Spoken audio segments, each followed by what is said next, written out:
Okay, so second thing to remember is to be in a quiet place when you are recording. So, whether you're recording indoors or outdoors, you want to be in a place that's relatively quiet and doesn't have a lot of background noise and stuff going on. So, right now I'm in my apartment, and this is a noise reducing microphone, so it's really going to only capture audio that's coming from like this immediate distance to the mic itself. So that means that I could have roommates, and I do have roommates frequently that are in other rooms in the apartment and stuff like that, doing things, but a microphone like this really only picks up things in a 2 foot radius around it.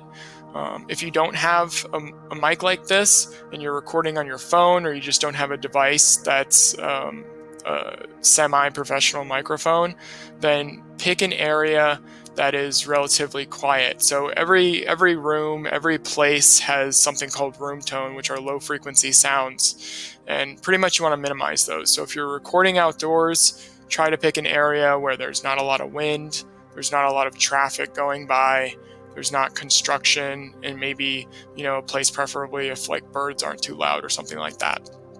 And then if you're recording indoors, try to do it at a time where there's not going to be a lot of people moving about, and you're not going to hear machines like dishwashers, dryers, washing machines, stuff like that going on in the background.